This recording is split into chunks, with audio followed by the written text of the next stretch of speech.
Hey, halo. Balik lagi di channel Spoiler Moon dan kita akan kembali ceritakan lagi kisah hidup Fang Yuan. Di part sebelumnya diceritakan bahwa Fang Yuan berhasil melepaskan diri dari Flow of the Dead yang dibuat oleh Bai Ning dan Ruonan.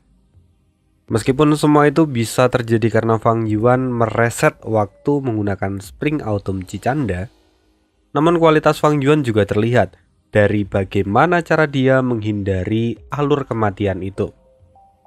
Fang Yuan sungguh-sungguh memilih jalan yang mind-blowing dengan pergi dari tanah warisan sambil menyempurnakan Gu Perjalanan Abadi. Meski resep dari Gu Perjalanan Abadi itu tercatat dalam legenda Renzu, namun bagi seorang manusia fana, apa yang dilakukan Fang Yuan itu adalah sesuatu yang tidak mungkin terbayangkan. Karena itu, banyak ahli tingkat tinggi yang pada akhirnya hanya bisa tertawa. Tertawa karena menertawai diri mereka sendiri. Bagaimanapun, mereka pada akhirnya harus mengakui kehebatan dari seorang anak kecil yang tidak lain tidak bukan adalah Fang Yuan. Meskipun Ane yakin bagi sebagian rekan pendengar apa yang dilakukan oleh Fang Yuan itu terdengar tidak ada istimewanya. Tapi menurut Ane secara pribadi, momen kemarin itu cukup epik dan menyenangkan karena Ane bisa menemukan sebuah ide baru yang out of the box. Belum lagi adanya cerita setelah ini yang mungkin akan membuat kita berpikir ulang tentang rencana dari Fang Yuan yang sebenarnya. Kalau sebelumnya kita tahu bahwa Fang Yuan itu sebenarnya ingin menyempurnakan Gu Aperture kedua karena dia tidak mau kalah dengan Peng Jinghuang. Lantas di sini kita akan melihat sesuatu yang menarik terkait dengan wanita yang dulunya menjadi saingan di hidup Fang Yuan pertama. Langsung aja kita masuk ke dalam ceritanya. Kita akan sambung ke part 77. Sebelumnya kalau rekan-rekan merasa puas dengan garapan Ane dan mau traktir sedikit mimin, boleh banget via traktir. Thank you, mari kita lanjutkan ceritanya. 9 hari berlalu sejak kejadian Fang Yuan di Gunung Sancha. Sekarang kita akan melihat kondisi di benua tengah. Di atas pegunungan yang hijau subur, terdapat air terjun yang jatuh dari atas bukit. Suasananya sangat sejuk dan menenangkan. Namun, suasana seketika berubah menjadi suram ketika di sana terlihat seorang wanita berpakaian putih yang pandangannya tampak kosong. Wanita itu tidak lain adalah Feng Jinhuang, wanita yang di kehidupan Fang Yuan sebelumnya mewarisi warisan Gu Immortal dari tanah yang diberkati di Gunung Danghun. Ini Peng Jinhuang terlihat kuyu, wajahnya menggambarkan kesedihan yang mendalam. Bahkan tidak hanya sekali dia menghela nafas panjang. Belakangan ini juga dia tidak bisa tidur nyenyak, karena setiap kali dia terlelap, mimpi buruk akan selalu mendatanginya. Mimpi di mana untuk pertama kalinya dia harus dikalahkan oleh seorang laki-laki.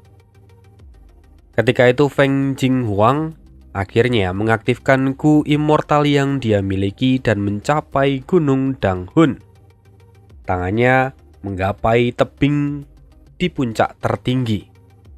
Tapi saat dia melihat ke atas puncak itu, bukan roh tanah yang menyambutnya, melainkan seorang pria berambut hitam dengan bola mata hitam yang memiliki beberapa luka di tubuhnya. Tidak hanya itu, di akhir pria itu berdiri, lalu menginjak wajah Feng Jinghuang, sampai akhirnya dia terjatuh dari tebing. Perlakuan yang kasar dan tatapan dingin dari mata pria itu sungguh-sungguh terasa menyayat hati. Sampai akhirnya membuat Feng Jinghuang terus kepikiran dan mendapatkan mimpi buruk setiap malam. Setiap kali Feng Jinhuang memikirkannya, itu justru semakin membuatnya frustasi. Kini yang bisa dia lakukan adalah berusaha melupakan kejadian itu, dan dia harus melangkah maju. Dia sadar itu. Tapi, bajingan! Kau benar-benar pria yang hina. Pria yang tidak tahu malu. Beraninya kau menginjak wajahku. Lihat saja, kalau sampai aku bertemu lagi denganmu, akan kucabik-cabik tubuhmu sampai habis. Ketenangan seketika berubah menjadi kekacauan. Bebatuan meledak dan berubah menjadi api saat Feng Jinhuang tidak lagi bisa mengontrol emosinya. Bajingan, tunggu saja. Tunggu pembalasanku nanti. Teriak Feng Jinhuang yang dalam sekejap berubah dari seorang peri yang manis menjadi iblis yang sangat mengerikan. Beberapa ratus mil dari tempat itu, sebuah pondok dibangun di atas puncak gunung. Dari sana, sepasang mata menatap ke arah Feng Jinhuang. Oh, Feng R kecilku. Suara wanita terdengar, dan di dalamnya memang ada seorang wanita yang kini terlihat sedih ketika melihat putrinya yang begitu kacau. Orang ini tidak lain adalah ibu kandung dari Feng Jinhuang. Namanya Peri Bai Qing. Dia adalah seorang Master Gu Immortal peringkat 6. Sudahlah, berhentilah melihatnya. Kau sudah mengawasinya selama 7 kali dalam 10 menit terakhir. Minumlah dulu. Teh yang kuseduhkan sudah mulai dingin, kata seorang pria parubaya yang kini duduk di samping Bai Qing.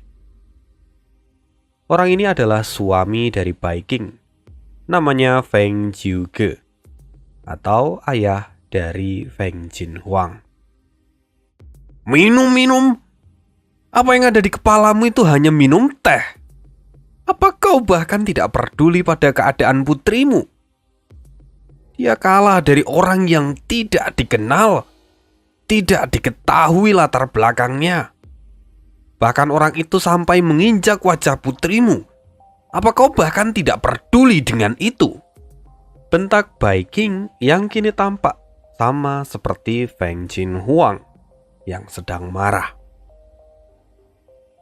Feng Jiuge melihat istrinya yang tampak bersedih, lalu berjalan ke samping dan memeluknya.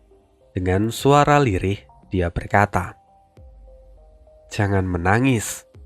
Tolong jangan menangis, King R-ku. Aku ada di sini. Aku pun sama terpukulnya seperti dirimu. Tapi semua sudah terjadi dan tidak bisa diulang.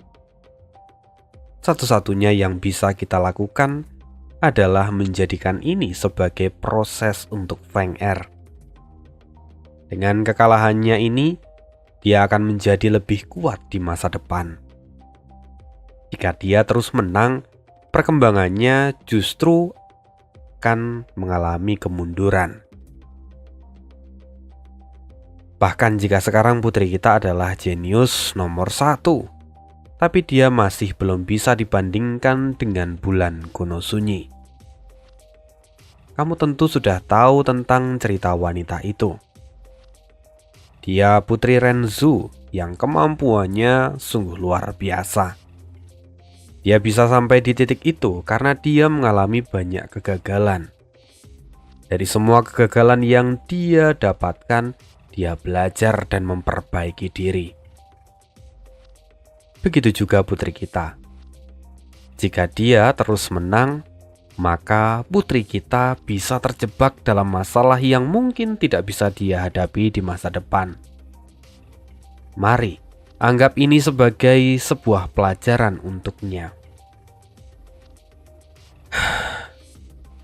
Feng Er adalah putri kecilku. Aku tahu dia akan terus tumbuh, tapi aku tidak kuasa menahan hasrat untuk melindunginya. Maafkan aku, suamiku, kata Bai King yang kemudian menyandarkan kepalanya di dada Feng Jiuge sambil menyeka air matanya. Setelah melihat istrinya menjadi tenang, kini tatapan mata Feng Jiuge justru semakin tajam. Aku bisa menganggap kekalahan ini sebagai pelajaran untuk Feng Er. Tapi beda ceritanya dengan perlakuan yang sudah dia terima. Jangan pikir aku akan membiarkan orang itu begitu saja. Aku, Gu Immortal peringkat 7. Memangnya siapa yang berani mencari masalah denganku di dataran tengah ini? Bahkan jika itu adalah sekte Bangau Abadi, jangan harap mereka bisa lepas dengan mudah dariku. Pada akhirnya, perasaan ayah adalah yang paling kuat untuk putrinya. Kemarahan seorang ayah itu sudah seperti gunung berapi yang bisa meletus kapan saja. Bahkan jika gerombolan manusia berusaha untuk menghentikannya, tetap saja, jika sudah waktunya gunung berapi itu meletus, dia akan tetap meletus. Bai King kini menjadi panik karena merasakan kemarahan dari suaminya. Suamiku, jangan gegabah. Jika kita melakukan itu, maka keributan besar akan terjadi.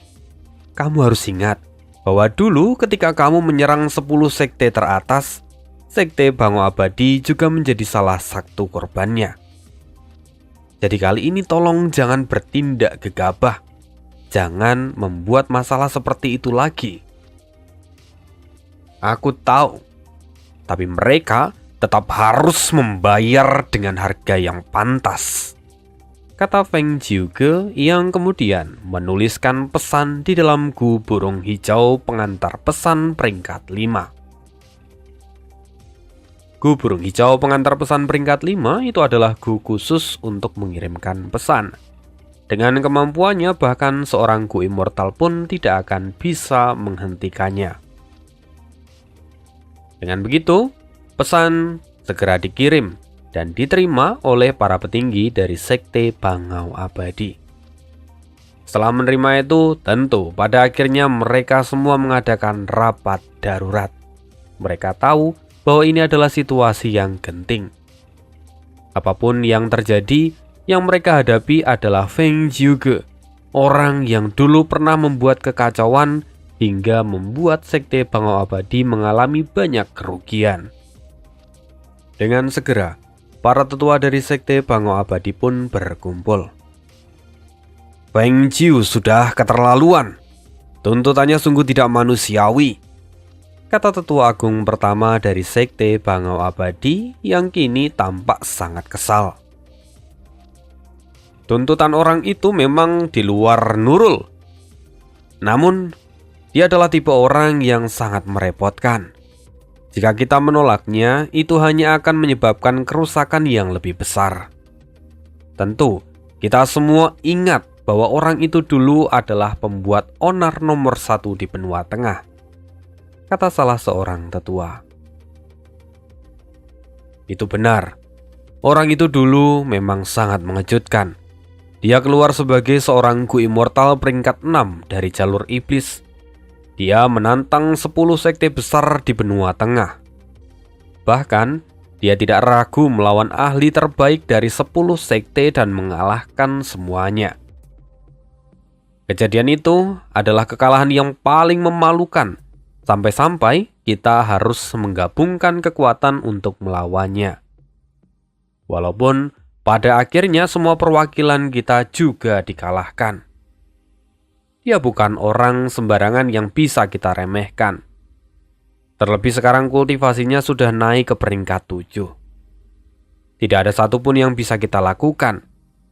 Jika bukan karena istrinya Bai King, mungkin dia sudah datang kemari dan menghancurkan sekte kita, sahut tetua yang lain dengan ekspresi suram.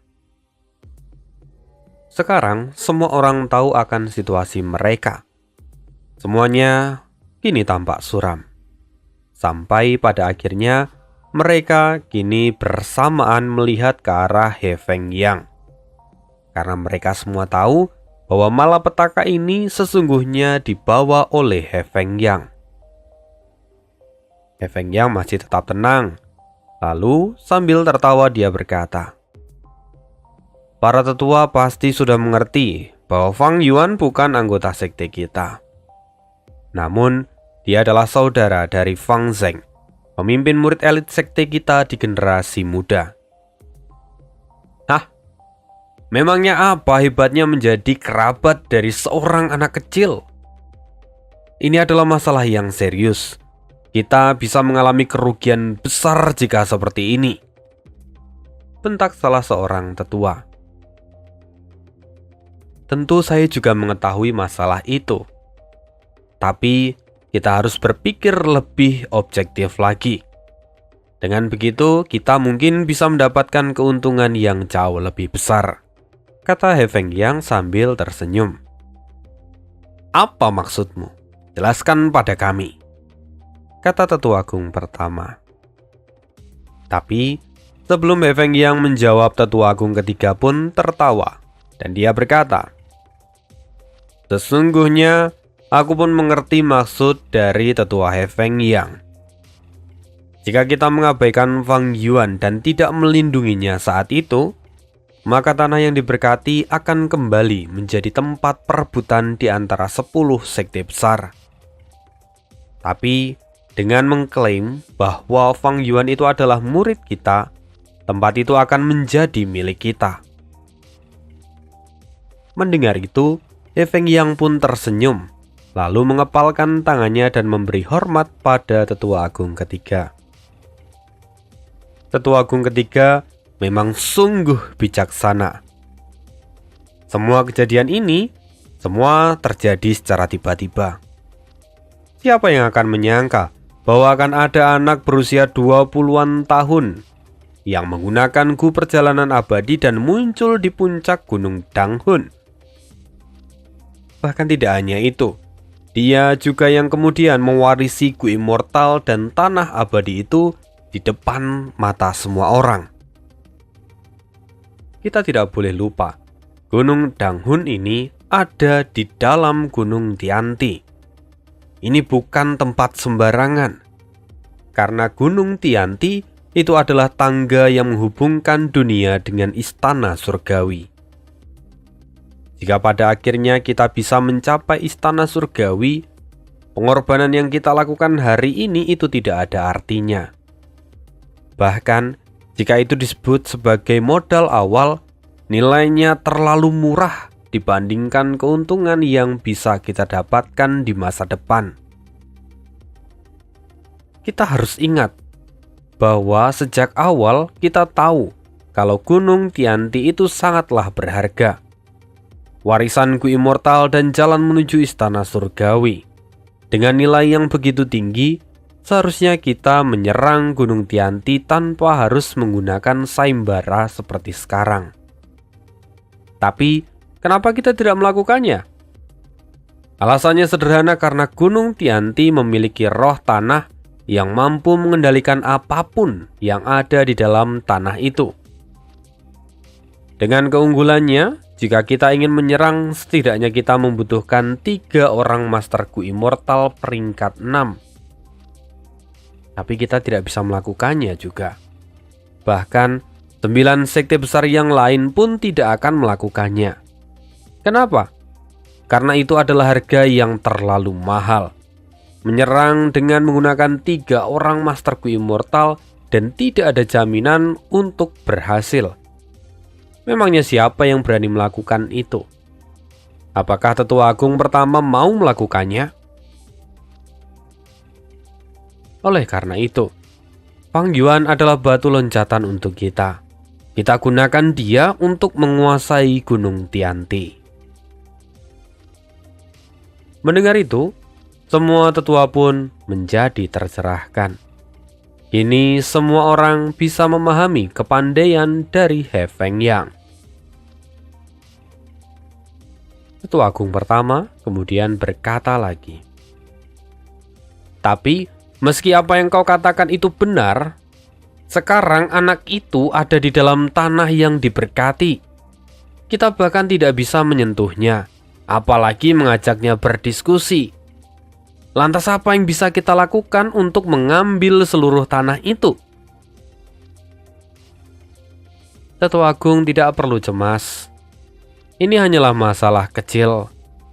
Untuk sementara ini, kita abaikan saja dulu. Kita biarkan orang-orang berpikir bahwa Gunung Tianti sudah ada di bawah kuasa kita. Lalu, ketika saatnya tiba, kita akan mengambil alih tempat itu. Itulah rencananya, kata He Fengyang. Apa maksudmu? Bagaimana cara kita mengambil alih tempat itu? Tanya tetua yang lain.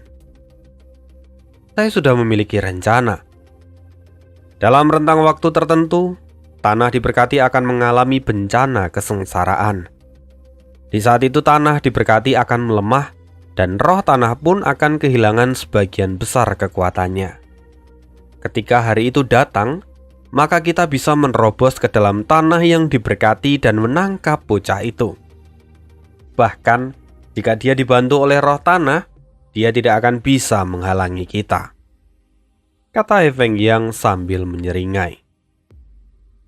Lagi pula, dia tidak akan bisa melarikan diri dari sana. Anak itu hanyalah ahli peringkat 4. Bahkan jika dia memiliki gu perjalanan abadi, dia tidak akan bisa pergi kemanapun karena dia tidak akan memiliki esensi abadi. Dengan peringkatnya itu, dia tidak akan lagi bisa kemana-mana. Dia sudah seperti katak di dalam sumur. Pada akhirnya, anak itu akan jatuh ke genggaman kita. Malahan, kita juga bisa mendapatkan keuntungan yang lebih besar setelah mengambil gu perjalanan abadi anak itu. Keuntungan besar sudah menanti kita. Namun sekarang, kita hanya harus bersabar dan mengeluarkan sedikit modal. Saya sudah menghitung, bencana kesengsaraan akan datang 1 tahun 3 bulan lagi. Saat itu, kita bisa pergi ke sana dan menghabisinya, sambung He Fengyang. Apa yang kau katakan sungguh masuk akal dan penuh keuntungan. Tapi, jika anak itu bisa menggunakan gu immortal di usia muda, bukankah itu berarti latar belakangnya juga tidak sederhana? Tanya tetua yang lain. Apa yang tetua katakan itu ada benarnya. Sangat logis berpikir demikian. Setidaknya, di perbatasan selatan memang ada beberapa klan yang tidak sederhana, seperti klan Sang, klan Xie, klan Wu, dan juga beberapa klan yang lain. Tapi, meski mereka cukup kuat, kalau mereka harus datang ke benua tengah, maka mereka tidak akan lagi perlu diperhitungkan. Mempertimbangkan posisi mereka, jika mereka datang ke benua tengah, maka mereka tidak akan bisa mengirimkan seluruh kekuatan mereka. Karena jika mereka mengerahkan seluruh kekuatan, rumah mereka benar-benar kosong dan akan menjadi sasaran empuk bagi klan lain. Itu sungguh adalah kerugian yang besar. Tidak ada gunanya untuk melakukan itu. Oleh karena itu, tidak ada yang perlu dikhawatirkan tentang masalah ini. Semuanya ada di bawah tangan kita, kata He Fengyang. Para tetua mulai berpikir. Lalu, kemudian salah seorang berkata, benar juga ucapan tetua He Fengyang. Lagi pula, sama dengan kata pepatah, sekuat-kuatnya naga tetap tidak akan bisa mengalahkan ular lokal. Para tua pun ikut tertawa. Ini mereka semua tampak jauh lebih optimis. Namun, suara tetua agung ketiga memecahkan kegembiraan di siang itu.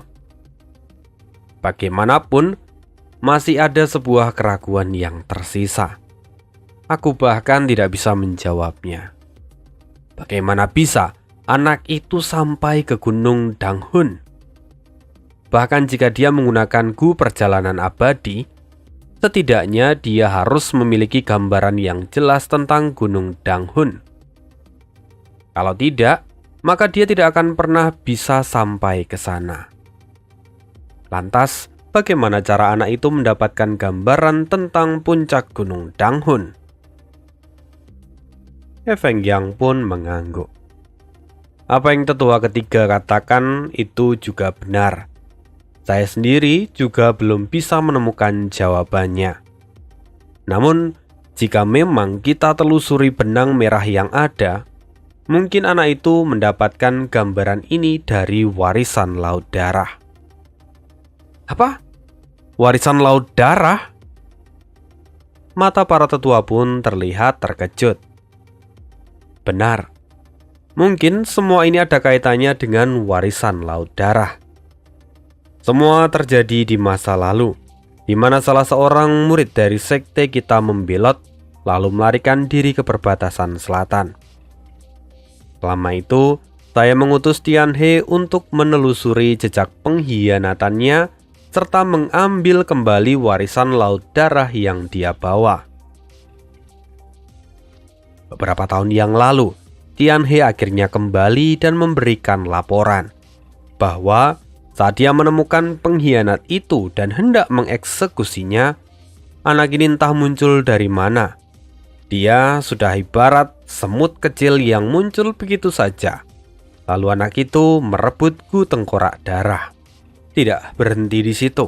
Anak itu bahkan membunuh semua orang dari klannya untuk membangkitkan kemampuan gu tengkorak darah dan meningkatkan bakatnya. Mungkin selama proses itu, dia juga mendapatkan ingatan tentang Gunung Danghun. Apa? Jadi, anak itu membawa warisan gu tengkorak darah? Bocah ingusan itu? Benar, dia masih ingusan, tapi keberadaannya sulit untuk diprediksi. Oleh karena itu, Tianhe pada akhirnya membawa Fang Zheng ke sekte kita karena dia tidak bisa menangkap anak itu. Tujuan utama Tianhe membawa Fang Zheng itu adalah supaya nanti dia bisa menggunakan Fang Zheng untuk menemukan Fang Yuan melalui ikatan darah mereka. Jawab He Fengyang. Jadi begitu. Baiklah. Sekarang tetua He Fengyang, karena kamu yang memiliki ide ini, maka kamu akan bertanggung jawab atas masalah ini. Jika kamu pada akhirnya mampu merebut tanah yang diberkati, maka itu akan menjadi pencapaian untukmu. Lalu, sekte jelas tidak akan pernah melupakan jasamu dan memberikan penghargaan yang pantas. Kata tetua agung pertama. Junior mengerti. Jawab He Fengyang sambil mengepalkan tangan dan memberikan hormat. Singkat cerita, rapat dari para tetua di sekte Bangau Abadi pun berakhir. Sekarang kita akan berpindah lagi. Pindah ke sisi di mana sang MC kita berada. Fang Yuan kini perlahan-lahan membuka matanya dan melihat tirai tipis berwarna merah muda yang kini bergoyang karena tertiup angin. Fang Yuan perlahan-lahan bangkit dari tempat tidurnya. Melihat sekeliling, Fang Yuan menyadari bahwa dirinya ada di dalam sebuah kamar tidur, di mana kasur yang dia tempati terlihat sangat mewah dan elegan serta besar. Perlahan Fang Yuan sadar bahwa saat ini dia berada di dalam istana Danghun milik Gu Immortal. Setelah kabur dari Gunung Sanca, Fang Yuan menggunakan gu perjalanan abadi dan akhirnya tiba di Gunung Danghun. Lalu setibanya di sana, Fang Yuan bisa melihat Fang Zheng serta Feng Jinghuang sudah hampir mencapai batas mereka. Mereka sudah hampir menjadi pewaris, terutama Feng Jinghuang, tapi Fang Yuan menggagalkannya. Sama seperti cerita sebelumnya, Fang Yuan menginjak Feng Jinghuang karena Fang Yuan kesal Di kehidupan sebelumnya, Feng Jingguang adalah saingan terbesar dari Fang Yuan. Sejak itu Fang Yuan kemudian secara resmi menjadi pemilik dari tanah yang diberkati ini, karena roh tanah memang menganggap Fang Yuan sebagai tuannya, karena Fang Yuan sampai di puncak Gunung Danghun untuk pertama kali. Setelah itu, hal pertama yang Fang Yuan lakukan adalah memerintah roh tanah untuk segera menutup seluruh tanah yang diberkati. Karena tempat itu adalah daerah yang paling aman untuk Fang Yuan. Dia juga bisa beristirahat cukup lama di sana. Bagaimanapun, selama berada di Gunung Sanca, Fang Yuan juga sudah menguras seluruh tenaga dan pikirannya. Saat ini, tubuhnya pun sampai terasa lemas dan dia masih butuh istirahat. Pada saat yang sama, tiba-tiba telinga Fang Yuan berdengung. Kepalanya terasa sakit dan Fang Yuan kemudian menyadari. Sial. Rupanya aku sudah melukai jiwaku sendiri. Fang Yuan bisa merasakan bahwa kondisi tubuhnya saat ini sangatlah buruk. Semua ini dikarenakan proses penyempurnaan Gu Immortal yang dilakukan oleh Fang Yuan. Bagaimanapun, dengan tubuh fana yang dimiliki oleh Fang Yuan saat ini, menyempurnakan Gu Immortal itu bukanlah perkara yang mudah. Bahkan, seorang Gu Immortal saja terkadang masih menerima serangan balik dan juga efek samping dari penyempurnaan Gu Immortal.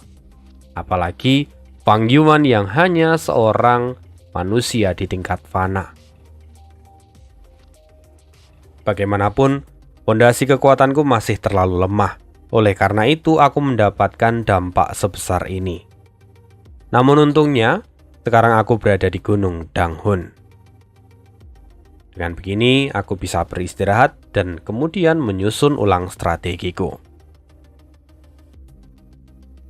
Fang Yuan kemudian melihat sekeliling. Di mana roh tanah? Dan setelah berpikir demikian, roh tanah kemudian muncul. Tuan, akhirnya Anda bangun, kata roh tanah sambil menundukkan kepalanya. Roh tanah itu memiliki penampilan seperti seorang gadis muda berusia 5 atau 6 tahun. Wajahnya terlihat sangat lucu dan menggemaskan.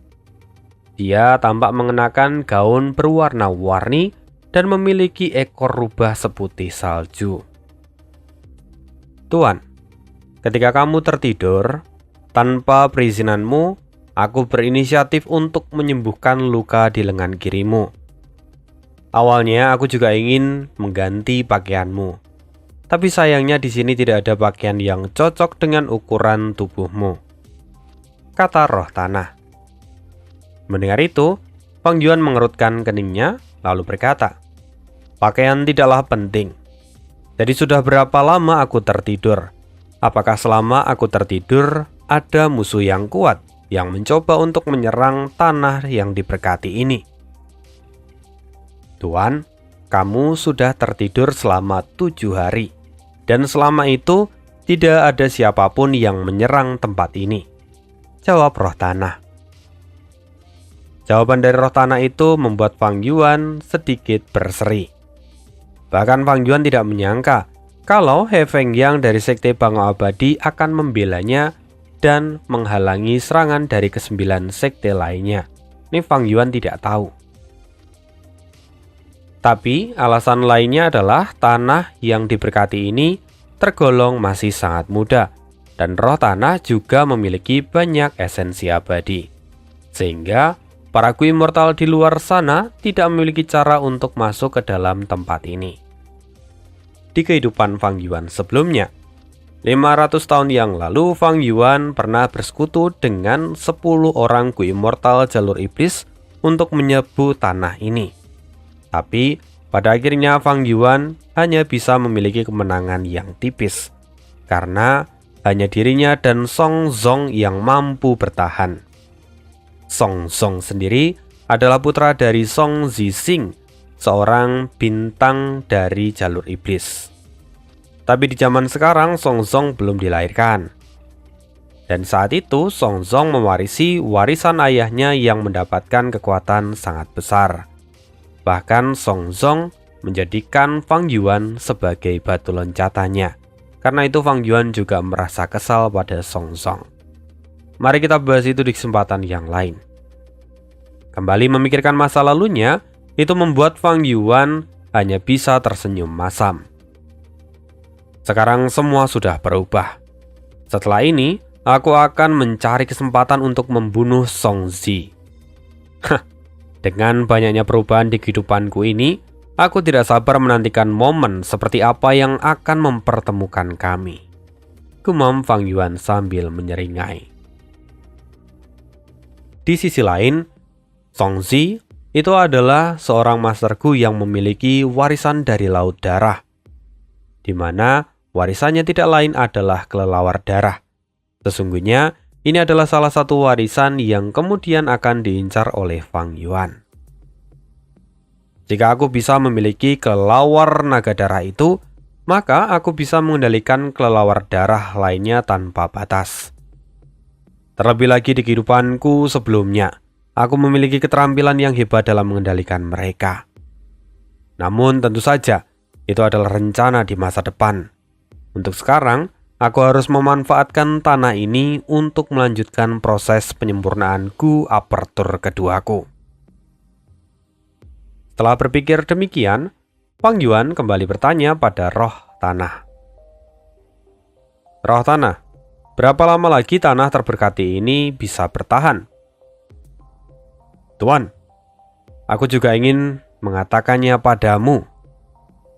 Tapi karena kamu bertanya lebih dulu, maka aku akan mengatakannya.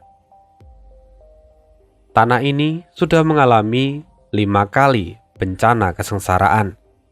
Dan yang keenam akan terjadi sekitar 1 tahun 3 bulan lagi. Wajah roh tanah kini tampak dipenuhi dengan kekhawatiran. Apa? Setahun 3 bulan? Teriak Fang Yuan yang spontan langsung melompat dari tempat tidurnya. Bagaimanapun, Fang Yuan memiliki banyak pengalaman di kehidupan sebelumnya. Dan tidak ada satupun yang mengatakan kalau dalam 1 tahun 3 bulan, tanah yang diberkati yang dipegang oleh Feng Jinghuang mengalami bencana kesengsaraan. Fang Yuan berpikir keras, dan akhirnya dia sadar bahwa semua itu terjadi karena Feng Jinghuang memiliki orang tua yang bisa diandalkan. Satu adalah seorang Master Gu Immortal peringkat 6, dan ayahnya sendiri adalah seorang Master Gu peringkat 7. Oleh karena mereka berdua, tanah ini dapat melewati bencana kesengsaraan dengan mudah. Tapi tidak untuk Fang Yuan. Bagi Fang Yuan, bencana kesengsaraan ini bisa menjadi ancaman yang besar. Apalagi bencana kesengsaraan ke-6 itu dikenal sebagai bencana kesengsaraan terbesar. Ini tentu akan sangat menyulitkan Fang Yuan di masa depan. Jika sampai bencana ini terjadi, para sekte besar pasti tidak akan membuang kesempatan itu. Mereka pasti akan menggunakan semua itu untuk menyerang Fang Yuan. Tentu ini akan menjadi masalah di masa depan. Fang Yuan harus memikirkan langkah berikutnya. Beberapa saat kemudian, Fang Yuan menghela nafas dalam-dalam dan mulai menata ulang pikirannya. Untuk sementara, aku harus mengamati situasinya dan membuat persiapan yang terbaik yang bisa kulakukan. Jika memang aku gagal, maka aku akan memerintahkan tanah yang diberkati ini untuk menghancurkan dirinya sendiri. Bagaimanapun, aku tidak bisa memberikan mereka sumber daya gratis. Setelah itu, aku akan melarikan diri menggunakan Gu Perjalanan Abadi. Setelah berpikir demikian, Fang Yuan kembali memanggil roh tanah dan memintanya untuk membawa Fang Yuan keliling istana Danghun. Sekarang, Fang Yuan ingin memanfaatkan waktu yang dia punya untuk lebih mengamati dan mencari informasi tentang tanah ini. Akan tetapi, sebelum mereka pergi, roh tanah tampak tersipu dan kemudian bertanya pada Fang Yuan. Tuan, Apakah kamu tidak ingin berganti pakaian dulu? Sebenarnya, mengenakan pakaian yang bagus bisa membuat seseorang merasa lebih berenergi dan juga Anda bisa lebih nyaman. Sesungguhnya saat ini pakaian Fang Yuan itu benar-benar hancur karena dia menggunakan gu perjalanan abadi. Sehingga Fang Yuan terlihat setengah telanjang. Beberapa bagian tubuhnya terekspos keluar. Sehingga kalau ada wanita yang melihatnya tentu mereka akan tersipu malu. Kebetulan roh tanah ini mengambil jiwa seperti seorang wanita. Karena itu mungkin dia merasa malu. Mendengar ini, Fang Yuan tanpa pikir panjang dan tanpa terganggu sedikit pun langsung melepaskan pakaiannya dan mengganti dengan pakaian yang baru berwarna hitam, dan pakaian itu jelas menambah kesan untuk Fang Yuan. Setelah menggantinya, roh tanah mengajak Fang Yuan untuk pergi berkeliling mengelilingi Gunung Danghun. Setibanya di puncak Gunung Danghun, roh tanah segera menampilkan sebuah gambar virtual dan memperkenalkan wilayah dan daerah di dalam Gunung Danghun. Ya, sekian dulu spoileran kali ini. Anekat di sini karena di cerita berikutnya itu cukup panjang dan bertele-tele terkait dengan apapun yang ada di Gunung Danghun. Tentunya itu akan menjadi pondasi Fang Yuan nantinya dan akan menjadi salah satu dasar dari rencana Fang Yuan untuk bisa bertahan dari para master gu elit, para master gu hebat, dan juga sekte-sekte besar yang tentu kini mengincar nyawanya. So, sekian dulu cerita kali ini. Kita akhiri, sampai jumpa lagi di video berikutnya. Bye.